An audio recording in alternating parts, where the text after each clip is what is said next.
Yo, what's happening? It's your boy, your shoe Judah. I'm back. We're going to keep the conversation going from yesterday. But before I do get going, I do want to thank everybody who stopped in yesterday and checked out that first video that I dropped on this channel. We're going to get this channel back going. It's been asleep for a while. We're going to talk about a lot of stuff over here. We're going to talk race. We're going to talk politics. We're going to talk music. We're going to have comic relief over here. I don't plan on coming in having any long videos whatsoever. I plan on just getting in and getting out. Say what it is that I got to say and get out. But if you could please hit the like buttons or hit the dislike button and hit the comments more than anything, right? Because what I want us to do is talk about it. Conversation. Old school cat told me years ago, it's conversation that rules the nation. And I do believe the conversation is going to be that vehicle that is going to allow us to cross bridges where we are stuck at on one side. We got to get to the other side. It's all about growth, people. We got to grow. And if we're not growing, that means we stagnated. And if we stagnated, we know that stagnated water eventually makes you sick or it eventually kill you at some point. So we cannot be walking around certain conversations and topics and things that is in this world as if they don't exist simply because we're scared to talk about it. Yesterday, we talked about how the media was the #1 culprit in causing us to feel a certain way against either a player or against a team or even both of them, right? It was the media, man, who sold this thing to us. So congratulations to the WNCAA basketball. This has been the hottest tournament for women's basketball in a long time. But we got to give thanks to the media. We got to give thanks to the media for that. Now, we bought everything that they were selling us, but that goes to show you how this country is made, too. This country is made off of controversy. Controversy sells, man. And if you don't believe me, just look at the numbers of the WNCAA. I'm telling you, as a person who have been following women's basketball for years, dating all the way back to the 80s, look, it don't matter how many three-pointers Caitlin Clark dropped in her collegiate career. If the media never had got hold to this thing, y'all have never known who Caitlin Clark is. It don't matter how many triple-doubles Angel Reese would have been grabbing in her collegiate career. If the media never got a hold to this thing, y'all wouldn't have known who Angel Reese is. But the media saw somebody that they can villainize, and they saw somebody that they can make a darling. And they took those two stories and they ran that. And then they caused one half of the people to hate Caitlin Clark, and they caused another half to hate Angel Reese. They caused another half to love Caitlin Clark, and they caused another half to hate Caitlin Clark. I told you yesterday, if I got a problem with Caitlin Clark, where did that problem come from? So not Caitlin. I ain't never sit down and ate a bowl of nachos with that chick. I never sit down and talk to Caitlin about sports or politics or religion or anything like that. I don't even know what her major is. What I'm saying is, I don't know Caitlin Clark. And so for all of y'all people who have been hating on Angel and saying she's a prima donna and that she's evil and that she's wicked, bruh, I didn't even know that this chick was for real receiving death threats. Y'all are moving off emotions that the media caused you to have. This thing is spiritual. It is spiritual. As my boy say, he calls it ruwackle, and that's exactly what it is. This ruwackle is spiritual. And they sold this thing, and they sold it so well to the point that this year's NCAA tournament was the #1 viewed tournament of all times. So when you look at it like that, just honestly, just think about it. America, we got a problem. That if controversy is not stirred up, we're not going to pay attention to it. Basketball is a beautiful sport. Women's basketball is even more beautiful. And the reason why it's more beautiful is because they play the game the way the game is supposed to be played. Every position play their position. If you ever want to teach anybody how to play basketball or teach them the game of basketball, you can't teach them the game of basketball watching the NBA. You got 5 guards on the floor, even if they 7 feet tall. They all dribbling and shooting from anywhere on the court. You take them to a women's college basketball. That's the highest level of basketball. It's even better than the WNBA. The WNBA is garbage. It's garbage. But women's college basketball is the best place to teach somebody the game of basketball, whether male or female, because the guards are playing guards, the forwards are playing forwards, and the big is playing as the big. And the defenses, you can break down the defenses and how defenses are supposed to be ran. And on top of all of that, these girls are playing with a hunger. And the coaching in college basketball is impeccable. Great coaching in women's college basketball. Great coaching. Men's college basketball too is great. Great, great. Way better than the NBA because they play over there. They play basketball over there. And again, every position is playing the position that they are supposed to be playing. And the coaching in college basketball is off the chain. Off the chain. But we got to be real. Why did the world love Caitlin Clark? The media.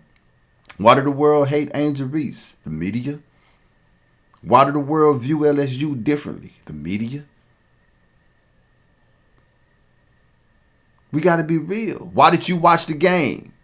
How did you even know that the game was going to be on? The media.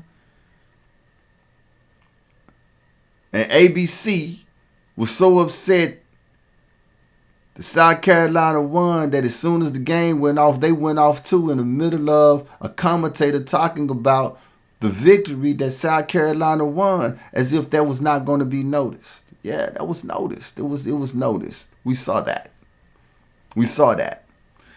You had to go find ESPN if you wanted to read the commentating, if you wanted to listen to the commentating of the victory yesterday.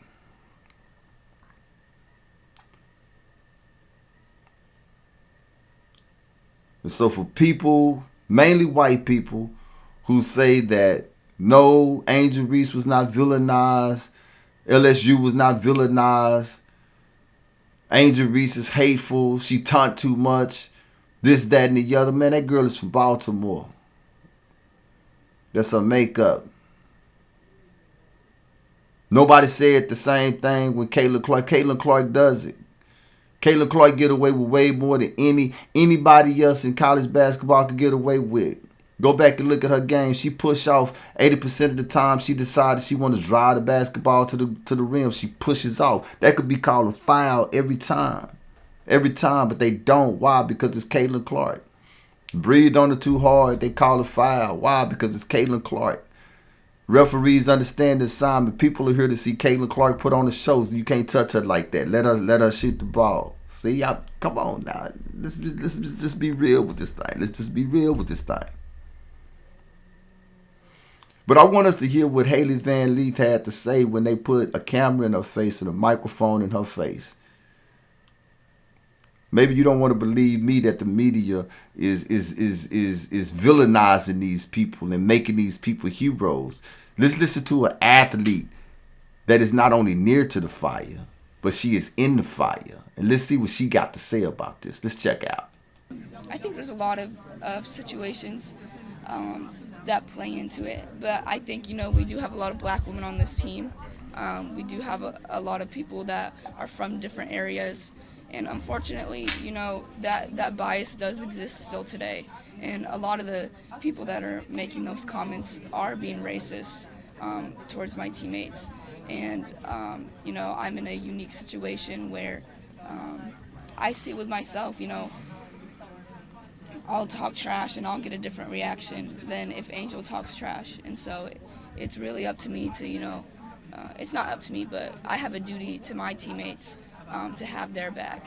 And obviously, some of the words that were used in that article were very sad and upsetting. And, I actually didn't want us to read that article before the game because hearing stuff like that, it's not right. And it's not that type of description of us isn't always motivating. I think, calling us basically the dirty debutantes, like that has nothing to do with sports, and that's not motivating. And so I think I wish we had enough read that, because I think that that can crush your soul a little bit, that someone would ever say that about us that doesn't know us.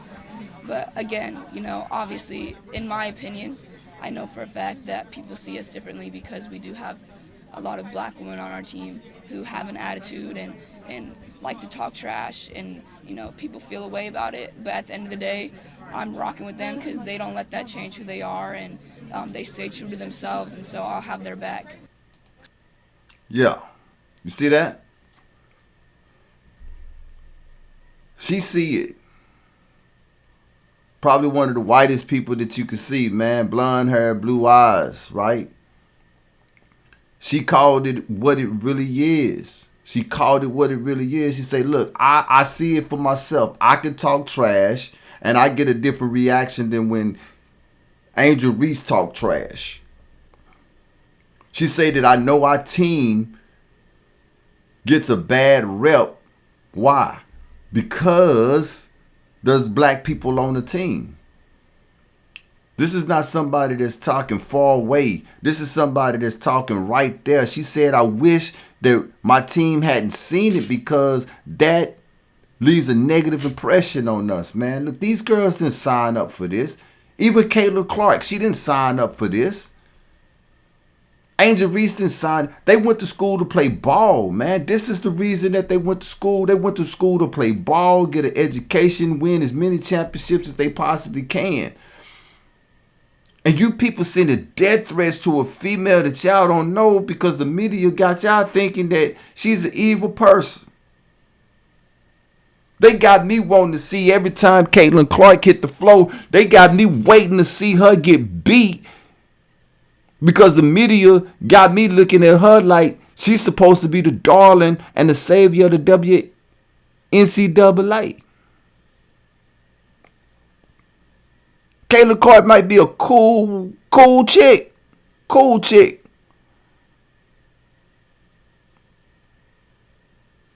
We probably agree on more stuff that we probably disagree on. But every time I see her, all I can do is hear storylines and articles that I've read. And I'm like, man, I hope this girl here get beat.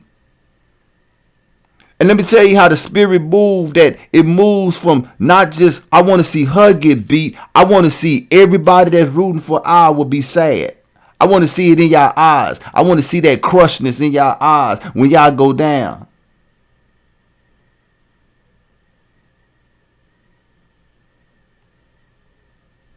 Why do I feel like that? Because of the media. Media promoted that. Media stirred that up in me. See, I'm big enough and wise enough to understand that. That's why I feel like that. Somebody was to just legitimately ask me, man, why do you don't like Caitlin Clark? I'm not going to have a legitimate answer on why I don't like the little white girl. And don't take that the wrong way, but that's how the media made me feel about her.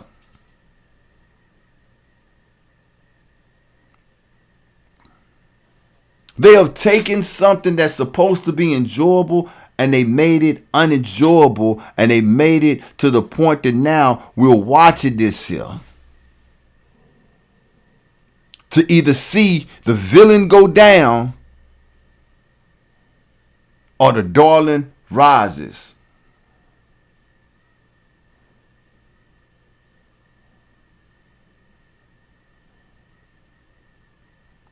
Now, we know Hailey is leaving LSU. She's going back into the portal. This has not been a great season for her at LSU. Her numbers went down. She was on a team that was way more talented than the Louisville team that she was on. She probably needs to go somewhere where she could be the number one option in order for her stock to go back up. I understand why she is leaving.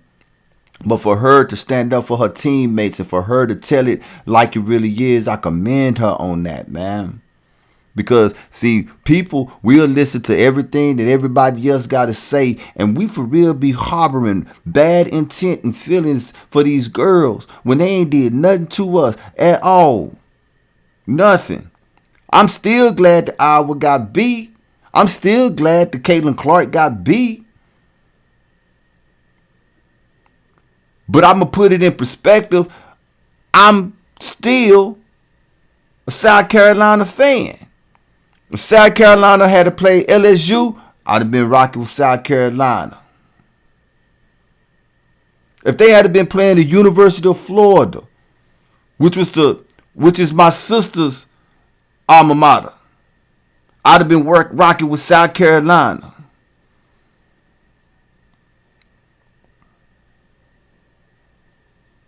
But that victory came even more so because I refused. I did not want to see Kayla Clark win because, man, do you not understand what the storylines would have been?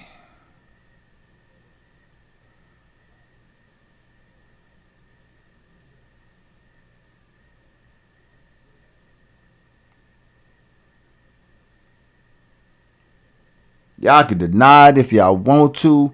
You can act as if it don't exist, but it does. I want to give a shout out to one of the comments on the first video. This is Dash and Park 4. She said that a lot of hate for LSU because the coach is so hateable. Unfortunately, the team is part of that collateral damage, and I agree with that. I'm not a Kim Mulkey fan either. The coach is, yeah, and she done a lot of that on her own. Kim Mulkey did a lot of that on her own. She didn't need no help. Cowboy 2824 said, "Congratulations, ladies, for the championship." Right on, exactly. It was a hard fought game, man. Hard fought game. Sambone 702. I'm assuming it's probably from Vegas, said, "We will see how many people will watch next year. Caitlin Clark was like the eclipse. You won't see that again in your lifetime." I agree with that, man. She really is. What Don Staley said yesterday about Caitlin Clark was not no lie. She really is one of the GOATs that played this game. And I also want to thank user H60T. Excellent analogy 100. Say, man, I appreciate that. I really do. And I hope that you guys subscribe to the channel. We're going to try to make something classical over here. That's what we're going to try to do. I want to relate to y'all as y'all relate to me. It is nothing but love over here. No hate whatsoever. But at the same time, truth can make people a little bit uncomfortable. And that's what we're going to talk over here. We're going to talk truth. I'm going to try my best to keep my personal opinions out of certain things. We're just going to talk the truth. Like I say, we're going to talk a little bit of everything over here. Until next time, peace. She is Yeshua Judah. This is the Mo Truth Channel. We'll talk to y'all later.